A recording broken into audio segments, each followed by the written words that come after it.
शेतकऱ्यांसाठी 2 सप्टेंबर सकाळच्या झटपट ठळक बातम्या। पाणीसाठा 80% माजलगाव धरणातून विसर्ग सुरू, शेतकऱ्यांची चिंता मिटली। जायकवाडी 80% वर भरले। कांदा आणि लसूण भडकला, ग्राहकांना भाववाढीचा चटका। भाजी बाजारातून पालेभाज्या गायब, कोथिंबीरही भिडली गगनाला। शेतकऱ्यांमध्ये आनंदाचे वातावरण।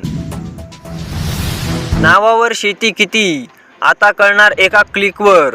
आधार जोडणीमुळे माहिती होणार उपलब्ध, योजनांसाठी होणार फायदा। लाडक्या बहिणींना मिळाले साहेब, आमचे कधी देणार? मुख्यमंत्री वयोश्री योजनेमध्ये 40,000 ज्येष्ठ नागरिक अनुदानाच्या प्रतीक्षेत कायम। शेतकऱ्यांना वरुड ते मोर्शी, शेतकरी आक्रोश ट्रॅक्टर मोर्चा। संत्र्याची फळगळ ज्वारी, SDO कार्यालयावर धडकले शेतकरी। गळालेली फळे टाकली रस्त्यावर। सोयाबीन कापूस भावांतराच्या अनुदानास पीक पाहणीची अट नको, शेतकरी वंचित राहतील। मुख्यमंत्र्यांकडे पत्राद्वारे केली मागणी। अखेर वंचित शेतकऱ्यांना अतिवृष्टीची मदत मिळणे सुरू, तहसीलकडून KYC पूर्ण, महसूल विभागाचे पत्र जारी। सततच्या पावसामुळे शेतांमध्ये वाढले तण, वापसा नसल्याने कामे रखडली। पिकांची प्रकाश संश्लेषणाची प्रक्रियाही थांबली। पंचनाम्यात पावसाचा अडथळा, मध्ये तिकडे बळीराजाचे लक्ष। अतिवृष्टीने 4,000 हेक्टरवर नुकसान, शेतकरी मोठ्या संकटात। समाधानकारक पावसाने पिकांना जीवदान, अंबाजोगाई तालुक्यात 51 दिवसात 359 मिमी पावसाची नोंद। 11,000 शेतकऱ्यांना पीक विमा कंपन्यांचा ठेंगा, खरीप हंगामातील पीक विमा कागदावरच राहिला।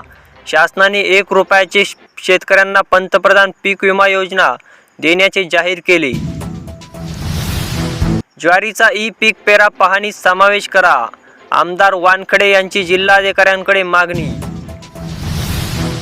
लातूर बाजार समितीत सोयाबीनची आवक वाढली, दरात वाढ झाल्याने शेतकऱ्यांमध्ये मोठा दिलासा।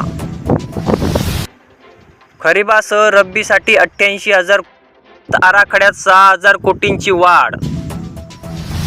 निधी प्राप्त होऊनही 47,675 शेतकरी नुकसान भरपाईपासून वंचित। महसुलाचे आव्हान, शेतकऱ्यांनो बँक खात्याची KYC करा। आठवडाभरातच तुरीच्या दरात मोठी घसरण, बाजारातील आवक मंदावली, शेतकऱ्यांमध्ये वाढली चिंता।